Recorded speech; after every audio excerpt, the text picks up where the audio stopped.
여러분, 예수님이 이 땅에 다시 오실 걸 믿으십니까? 그럼 왜 오실까요? 뭐 때문에 예수님이 여기 오실까요? 예수님께서 다시 오마 약속하셨고, 뿐만 아니라 선악에 대한 심판과 믿는 자와 믿지 않는 자를 심판하시기 위해 이 땅에 다시 오십니다. 그날은 무시무시한 일이 일어날 겁니다. 믿는 자는 영원한 천국에 들어가지만, 그렇게 고집부리고 농담으로 역으로 믿지 않았던 사람들은 영벌에 들어가서 지옥 경벌에 떨어지는 순간일 겁니다. 우리 성경 몇 절을 다 함께 봉독하도록 하겠습니다. 계시록 22장 12절.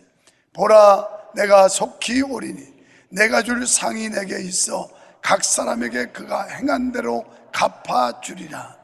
계시록 1장 7절. 볼지어다 그가 구름을 타고 오시리라.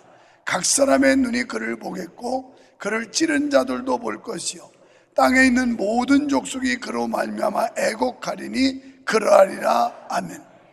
또 그러므로 형제들아, 주께서 강림하시기까지 길이 참으라.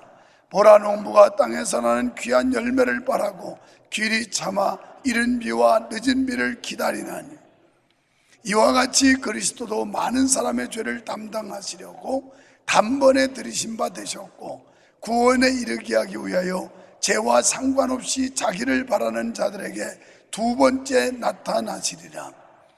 올라가실 때에 제자들이 자세히 하늘을 쳐다보고 있는데 흰옷 입은 두 사람이 그들 곁에 서서 이르되, 갈릴리 사람들아, 어찌하여 서서 하늘을 쳐다보느냐? 너희 가운데서 하늘로 올려지신 이 예수는 하늘로 가심을 본 그대로 오시리라 하였느니라. 아멘. 아멘. 지금 이 외에도 수많은 성경에서 말씀을 하고 있는 대로 예수님은 분명히 다시 오신다는 겁니다. 다시 오시는 예수님은 충청남도 공주군 정안면 북계리 245번지에 출생한 출생지가 있는 예수님이 아니고, 예수님께서는 초림할 때는 저 유대 땅 베들레헴에 오셨지만 재림하실 때는 오늘 말씀하는 대로 너희가 하늘로 올라가심을 본 그대로 오신다 했으니, 그분은 구름 타고 공중에 재림하신다는 사실입니다.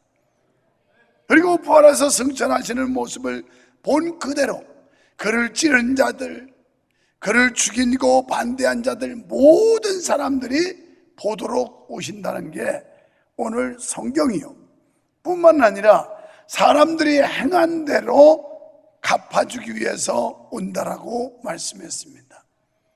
이처럼 예수님께서 오심은 상벌을 내리시기 위해 오시는 것이고, 구원자가 멸망자를 구별하기 위해서 오시는 거고, 또 하나님의 무서운 심판을 행하시기 위해 오시는데, 이렇게 예수님이 오신다고 했건만 어리석고 무지한 자들은 지금도 출생지 호적지가 분명히 있는 가짜 예수, 그리고 이단 교주들, 이런 말에 현혹이 되어서 분간하지 못하고 따라다니는 모습을 보면 얼마나 불쌍하기 그지없는지 모릅니다. 여러분, 우리가 신앙생활을 잘해야 할 이유가 무엇일까요?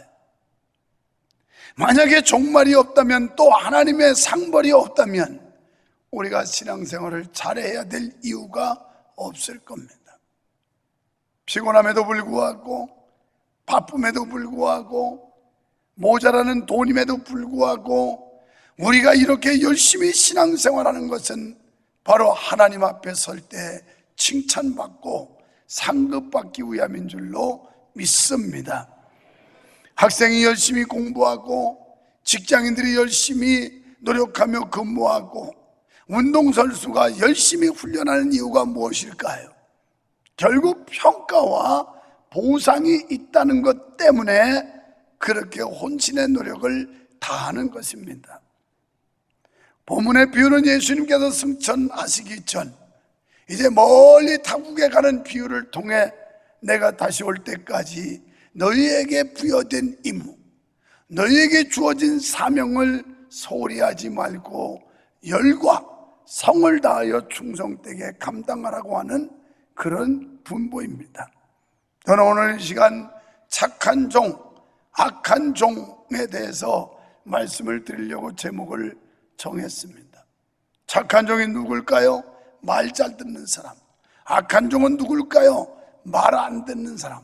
착한 종은 누굴까요? 생산적인 사람. 악한 종은 누굴까요?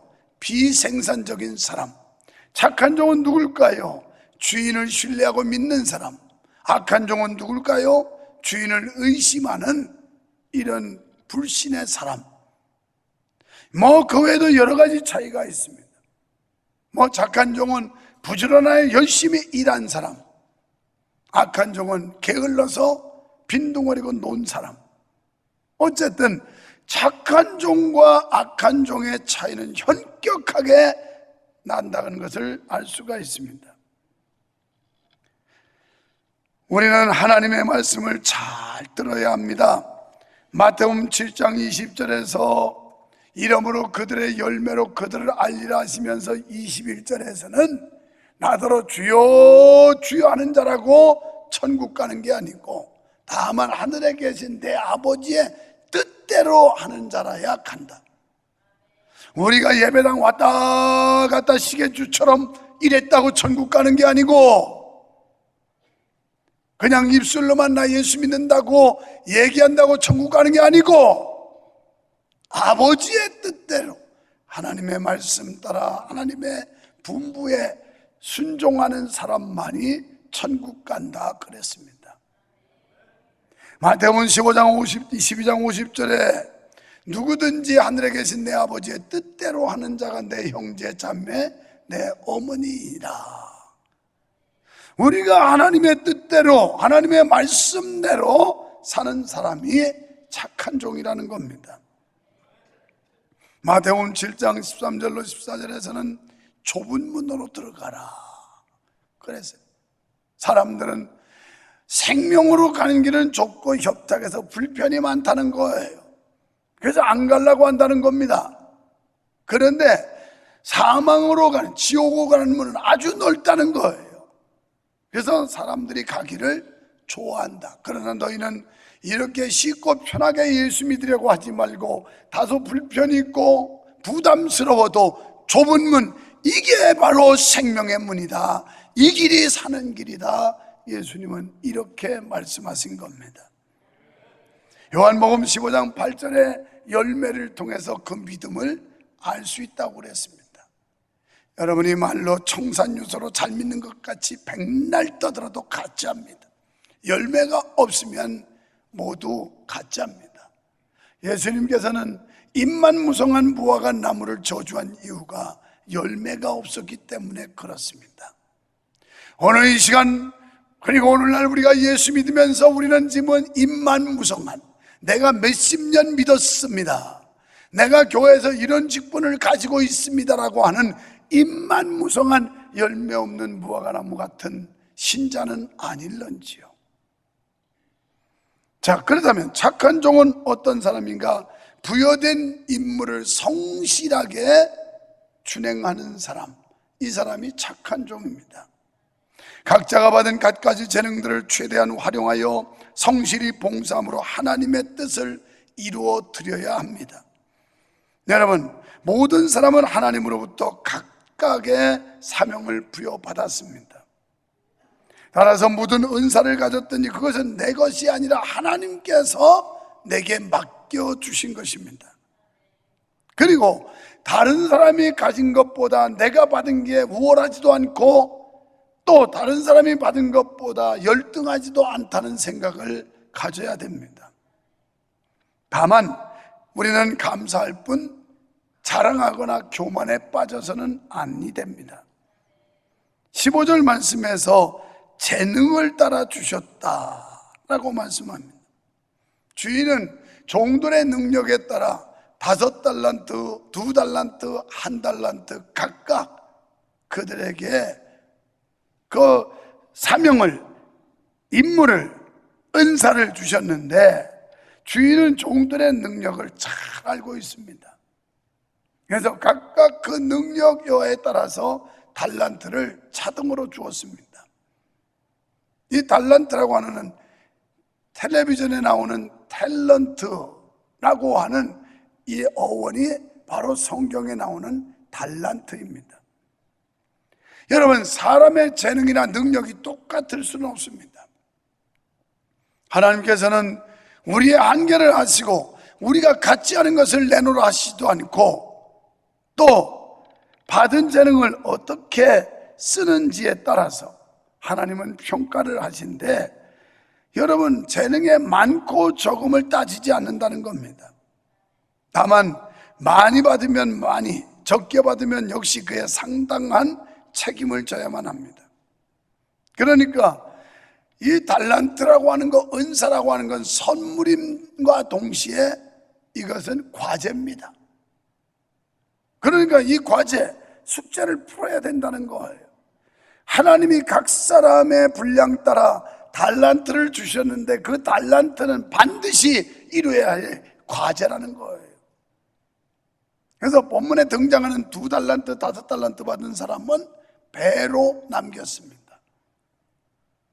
우리도 역시 마찬가지입니다. 하나님이 우리에게 은사를 달란트로 주셨다면 그 달란트를 가지고 충성되게 남기는 사람, 이 사람이 착한 종이라는 겁니다. 아무리 많은 것을 맡았고 아는 것이 많다 하더라도 직무를 소홀히 하는 사람은 칭찬을 들을 수가 없습니다. 그분이 맡겨주신 대로 그분의 뜻을 따라 우리의 사명을 잘 감당하도록 힘써야 합니다. 달란트의 주인은 주님이시기 때문에 주님께 칭찬받을 수 있는 청지기가 되어야만 합니다. 착하고 충성된 사람에게는 주님의 칭찬만이 아니라 상급도 따른다는 사실을 믿으시기를 축원합니다. 그 상급은 의의 멸류관, 하늘에 속한 신령한 복을 누리게 됩니다. 이처럼 선한 일에는 반드시 보상이 따릅니다. 여러분, 다른 사람이 어찌하든지 상관하지 말고 각자 나에게 부여된 임무, 하나님이 나에게 주신 사명, 여기에 최선을 다해야 됩니다. 그래야만 의의 멸류관을 쓰게 될 줄로 믿습니다. 우리에게 맡겨진 직무를, 직분, 다시 말해 장로, 권사, 집사, 교사 등등 이 직무와 직분은 괜히 준 게 아니라 과제라는 얘기예요. 거기에 반드시 의무가 따르고 책임이 따른다는 겁니다. 오늘 현대 크리스찬들은 이런 데 착각하고 있는 사람들이 많아요. 교회에서 주어진 직분이 무슨 계급으로 높은 직급을 받는 줄로 착각을 해요. 섬김의 직이에요. 다 낮은 자세에서 주님처럼 섬겨야 될 줄로 믿습니다. 충실히 잘 감당하여 하나님께 상급과 칭찬받는 성도 여러분 되시기를 축원합니다. 착한 종은 주인의 돈을 받자마자 머뭇거리지 않고 즉시 책임감과 사명감을 가지고 적극적으로 장사하는 일에 착수하였습니다. 요새 돈의 가치로 환산하면 이 5달란트, 2달란트, 약 5억, 6억 되는 그런 큰 자본입니다. 이걸 가지고 가서 성실과 신용, 이거 가지고 열심히 장사했다는 겁니다. 각기 신용과 성실성을 바탕으로 창조적이고 생산적인 모험을 하기로 작정했고, 그래서 2배씩 남기는 결과를 낳았습니다. 우리는 반드시 남겨야 한다는 의무감을 가져야 됩니다. 여러분, 우리가 하나님 앞에서 받은 직분과 직급, 신분, 이게 얼마나 소중한 거지. 여기에 대하여 열매를 남기라고 하나님이 주신 과제가 있다는 거예요. 두 번째 악한 종은 어떤 종일까요? 게으른 종입니다. 잠언서의 게으른 자의 집에는 거미줄 친다고 그랬어요. 거미줄. 여러분, 부지런하면 거미가 거미줄 칠 새가 없이 왔다 갔다 해서 거미가 살질 못해요. 그런데 게으른 자들 집에는 거미줄이 쳐요. 잠언서의 교훈인데, 오늘 악한 종은 게으른 자예요. 성경은 말씀합니다. 너희는 게으르지 말고 부지런하여 열심을 품고 주를 섬겨라. 게으르지 말라는 거예요. 게으른 사람 믿음 생활도 똘똘히 못해요. 예배 생활도 제대로 못해요. 게으른 자는 봉사는커녕 자기 예배도 제대로 못해요. 오늘 악한 사람 누구냐? 게으른 사람이에요. 게으른 사람. 게으른 사람 새벽기도 못해요. 게으른 사람 봉사 안 해요. 게으른 사람 예배 다 까먹어요. 게으른. 또 악한 종은 땅을 파고 묻어두었다 그랬어요. 당신은 정세가 불안하고 도둑들이 날뛰었기 때문에 땅에 돈이나 기중품을 묻어주는 경우가 많이 있었다고 합니다. 그래서 예수님께서도 어떤 사람이 진주가 묻혀있는 밭을 발견하고 자기의 전 재산을 팔아가지고 이 밭을 샀다, 이런 비유도 하시잖아요. 그래서 땅을 파고 보화를 묻어두는 이런 그 전통이 있었는데, 사랑하는 여러분, 하나님께서는 무슨 은사나 능력을 주실 때 땅속에 묻어두라고 주시는 법이 없는 줄 믿으시기 바랍니다. 사용하라고 주셨고 필요하기 때문에 주신 거예요. 믿습니까? 우리가 하찮은 그릇 하나를 만들어도 반드시 용도가 있어요. 그건 어떤 목적이 있어서 만들었고 거기에 쓰임받는 용도가 있다는 거예요. 오늘 하나님께서 우리를 구원해 주시고 교회 안에 부르셔서 믿음 생활하는 데는 하나님의 분명한 뜻이 있다는 거예요. 하나님은 우리를 쓰시기를 원한다는 겁니다. 쓰시기 때문에 주님께 은사나 사명을 맡은 자는 충실하도록 힘써야만 주님 앞에 서는 날 부끄러움을 당하지 않을 수 있다는 거예요. 주의 일에 태만하거나 무관심한 것은 주의 뜻을 거부한 행위로 보상받을 수 없는 행위입니다. 오늘 본문 24절에 보니까 한 달란트 받은 사람 뭐라고 그래요? 변명하고 있습니다. 예수님을 사기꾼 취급하고 있어요. 오늘 여러분이 교회 다니지만 하나님의 말씀을 불신하고 예수님의 말씀을 거역하는 행위는 예수님을 불신하고 있는 거예요. 하나님을 안 믿고 있는 거예요. 믿는 것 같이 보일 뿐이지 실제는 구원과 거리가 있는 사람이에요. 그래서 이 한 달란트 받은 사람도 주님에 대해서 한 달란트 받은 자가 와서 이르되 주인이여 당신은 굳은 사람이나 심지 않은 데도 거두고 해치지 않은, 이게 사기꾼 아닙니까? 예수님을 이런 식으로 이해하고 있었다. 여러분이 오늘 예수님을 이런 식으로 믿으면 절대 헌신도 봉사도 충성도 기대할 수 없어요. 그분이 다시 오신다는 약속, 그분이 우리를 오셔서 상보를 주신다는 거 믿어질 때 열심을 다하게 되는데, 글쎄 구원이야 뭐 턱걸이 구원 받을 수 있을런지 모르죠. 간신히. 그래서 다른 사람 면류관 쓸 때 한 6개의 면류관 있는데 면류관 쓸 때 개털모자 하나 쓰고 턱걸이로 다니거나 맨대가리로 다닐지도 모르죠. 왜? 대학교 4학년 다니고 학점 겨우 이수해도 뛰어난 사람, 탁월한 사람 상 받을 때 나머지는 이거 치고 있잖아요. 이거 치고. 우리 초등학교 때부터 열 받을 때 나는 상 못 받는데 다른 애들 상 받을 때 이거 치고 있는 거 얼마나 차량하고 초라하고 비참하고 기분 나쁘던가요? 그날이 있다는 거예요. 하나님 앞에 설 때 그날이. 신실한 사람과 불신실한 사람의 차이가 여기 있습니다. 변명은 게으르고 태만한 사람일수록 자기의 부끄러움을 감추기 위해 변명을 해요. 언제나 자신의 불신실을 미화시키려는 궤변이며 하나님께서는 이런 행위를 결코 용납하시지 않는다는 겁니다. 우리는 어떤 경우에라도 변명하지 말고 충성되게 행해야 할 줄 믿습니다. 자기 직무에 태만한 사람들, 하나님 일보다 세상 일을 더 귀히 여기는 사람들은 악하고 게으른 종이 되어 바깥 어두운 데로 쫓겨나게 됩니다. 여러분, 환경과 상황을 뛰어넘을 수 있는 게 믿음입니다. 진짜 우리에게 믿음이 있으면 환경도 상황도 뛰어넘을 수 있습니다. 사랑하는 성도 여러분, 여러분이 하나님께 받은 은사가 무엇입니까? 그 은사를 땅에 묻어두지 마십시오. 잠재우지 마십시오. 이것은 하나님 앞에서 죄를 짓는 일입니다. 우리의 몸을 거룩한 산제물로 드려야 합니다. 그래서 악하고 게으른 종이라고 책망이 아니라 착하고 충성된 종이라고 칭찬 듣는 성도 여러분 되시길 축원합니다. 사랑하는 성도 여러분, 그동안 잠재웠던 은사, 땅에 묻어두었던 은사를 캐냅시다. 그래서 주님이 기뻐하시는 주님의 나라, 주님의 영광을 위해서 쓰임 받읍시다. 사랑하는 성도 여러분, 여러분은 어떤 인생을 사시겠습니까?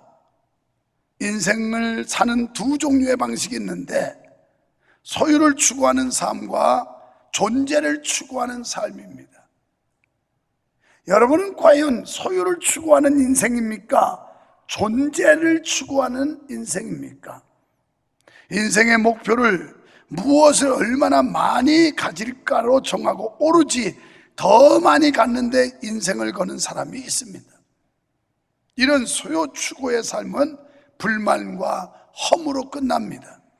더 얻지 못해서 또 얻은 걸 잃을까 불안해지지요. 그러다가 빈손으로 떠날 죽음 앞에서 후회하고 또 후회합니다. 우리와 같은 인생을 사는 사람과 달리 어떤 존재가 될까를 목표로 사는 사람이 있습니다. 내가 교회에서 얼마나 소유할까가 아니라 내가 어떤 존재로, 내가 한번 사는 이 세상을 어떤 존재로 살까?